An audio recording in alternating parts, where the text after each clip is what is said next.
ആയിട്ടുള്ള V D സതീശനെ ഇപ്പോഴും കണ്ണടച്ചു വിശ്വസിക്കുന്ന കോൺഗ്രസുകാർക്കും ലീഗുകാർക്കും വേണ്ടിയാണ്.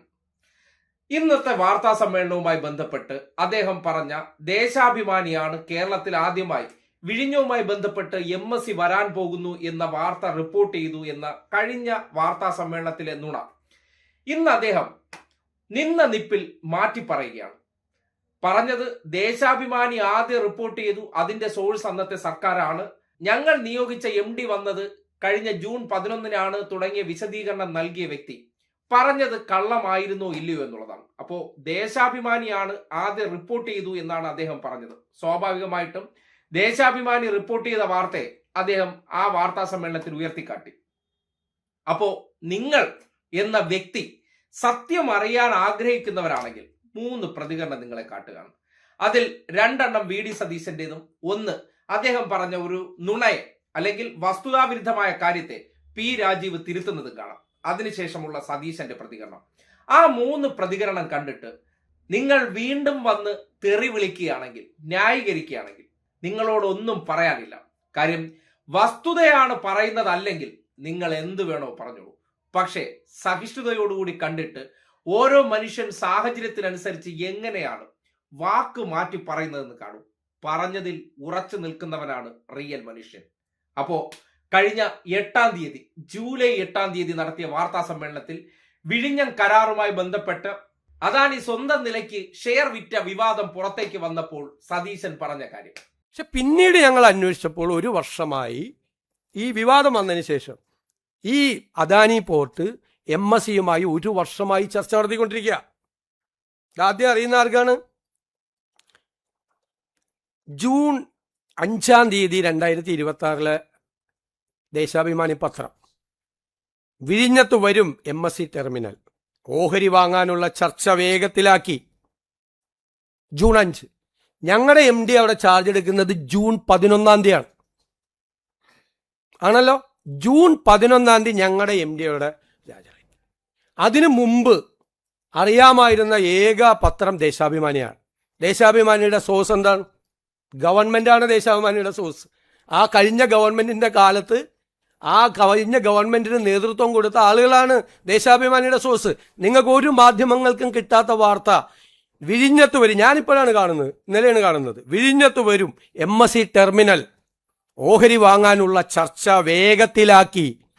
അപ്പം ഞങ്ങളുടെ MD അവിടെ ചാർജ് എടുത്തതിന് ശേഷമല്ല, അതിനു മുൻപ് അവിടെ MD ഉണ്ടായിരുന്നു, ഗവൺമെന്റ് ഉണ്ടായിരുന്നു, പോർട്ടും മന്ത്രി ഉണ്ടായിരുന്നു.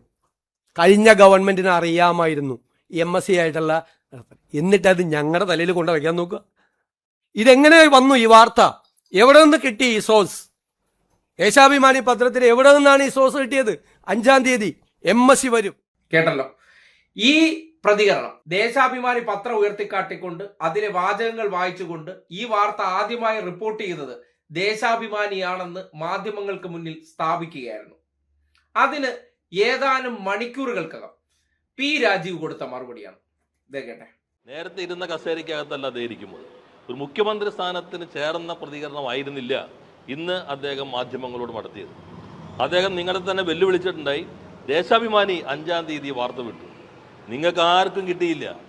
എവിടെ നിന്നാണ് ദേശാഭിമാനിയുടെ സോഴ്സ്? ദേശാഭിമാനിയുടെ സോഴ്സ് ഗവൺമെൻറ്റാണ്. അപ്പോൾ 5-ാം തീയതി ജൂൺ 5-ന് കിട്ടി. അതിൻ്റെ അർത്ഥം ഗവൺമെൻറ് അപ്പോൾ മുഖ്യമന്ത്രി ദേശാഭിമാനി മാത്രമേ വായിക്കുന്നു എന്നറിയുന്നതിൽ ഏറെ സന്തോഷമുണ്ട്. ഇപ്പോൾ നിങ്ങൾ നോക്കൂ, ഇത് അതിന് മുൻപ് ജൂൺ 3-ന് വന്ന മാതൃഭൂമി പത്രമാണ്. ജൂൺ 3-ാം തീയതി വന്ന മാതൃഭൂമി പത്രമാണ്. അപ്പോൾ ഈ മാതൃഭൂമി പത്രത്തിൽ അദാനി കമ്പനിയിൽ MSCക്ക് ഓഹരി പങ്കാളിത്തം പരിഗണനയിൽ, ഈ വാർത്ത ജൂൺ 3-ന് മാതൃഭൂമി പത്രത്തിൽ വന്നിട്ടുണ്ട്. അതിന് മുൻപ് അതിൻ്റെയും സോഴ്സ് അപ്പോൾ ഗവൺമെൻറ് ആണോ അതിൻ്റെ സോഴ്സ്? അന്നത്തെ ഗവൺമെൻറ്.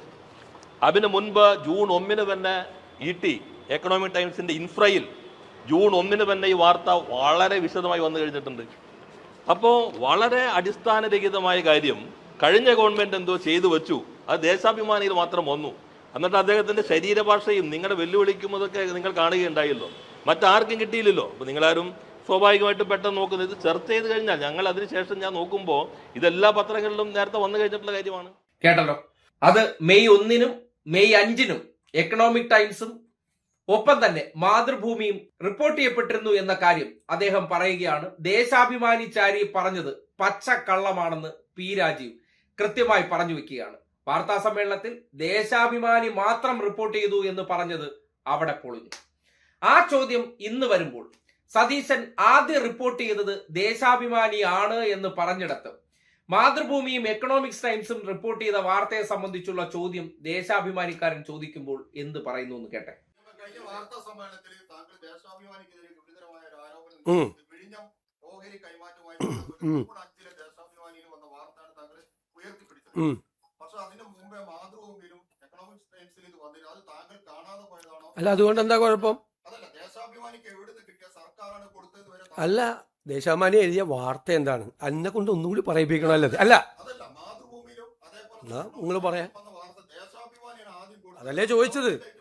അതേ ചോദ്യമല്ലേ ഇപ്പൊ ചോദിച്ചത്? വീണ്ടും അത് തന്നെ ചോദിക്കുകയാണോ? തെറ്റിദ്ധരിപ്പിച്ചതാണോ താങ്കൾ താങ്കളുടെ PR ടീം അത് തരാതിരുന്നതാണോ?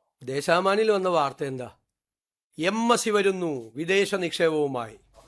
LDF സർക്കാരിന്റെ ദീർഘവീക്ഷണം. എന്നിട്ട് പ്ലീസ് ഞാൻ ആൻസർ ചെയ്യുമ്പോൾ അങ്ങ് ഇടപെടാൻ പാടില്ല. പ്ലീസ്, 3 ചോദ്യം ഒരേ ചോദ്യം ചോദിച്ചിട്ട് വീണ്ടും ഞാൻ സംസാരിക്കുമ്പോൾ ഇടപെടാൻ പാടില്ല. പ്ലീസ്, ഒരു മര്യാദ പത്രസമ്മേളനത്തിൽ മാധ്യമപ്രവർത്തകനാണെങ്കിലും കാണിക്കണം. സംസാരിക്കുന്ന ഇടയിൽ ഇടപെടാൻ പാടില്ല. മറുപടി കേക്ക്. എന്നിട്ട് 13,000 കോടി രൂപ വരുന്നു. ഈ MSCയുടെ നിക്ഷേപം പിണറായി സർക്കാരിൻ്റെ ദീർഘവീക്ഷണം എന്ന് വാർത്ത കൊടുത്തിട്ട് അതേ പിണറായി വിജയൻ വന്ന് ഞാനുമായിട്ട് ഗൂഢാലോചന നടത്തിയിട്ടാണ് MSC വരുന്നതെന്ന് പറഞ്ഞപ്പോൾ പറഞ്ഞാണ്. ഇനിയില്ല.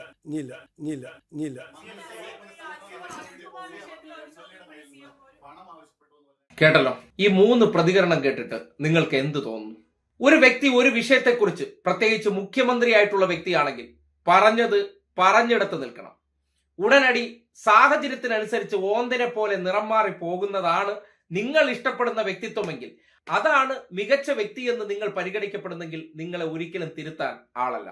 പക്ഷേ വസ്തുത ജനം മനസ്സിലാക്കാൻ വേണ്ടി, ഒരു വിഷയവുമായി ബന്ധപ്പെട്ട് ആ സാഹചര്യത്തെ കടന്നു പോകാൻ വേണ്ടി പച്ച കള്ളം പറയുക, പിന്നീട് അതിനെക്കുറിച്ച് ചോദിക്കുമ്പോൾ ഉരുണ്ട് കളിച്ച് അടുത്ത വിഷയം പറഞ്ഞ് തന്റെ സേഫ് സോൺ ആയിട്ടുള്ള കുറേയേറെ പേരെ PR പണിക്ക് മാസപ്പടി കൊടുത്ത് ഇരുത്തിയിരിക്കുന്നവരിലേക്ക് നിങ്ങൾക്കിനി ചോദ്യം ചോദിക്കാൻ അനുവാദമില്ല എന്ന രീതിയിൽ അവരിലേക്ക് ഓടി ഒളിക്കുന്ന രീതിയെ എന്താണ് പറയേണ്ടത്? അല്ലെങ്കിൽ ആ മാധ്യമപ്രവർത്തനം ഉന്നയിക്കേണ്ട മുഴുവൻ ചോദ്യത്തിനും മറുപടി പറഞ്ഞ് അയാളെ ഉത്തരം മുട്ടിച്ചെങ്കിൽ വേണ്ടില്ല.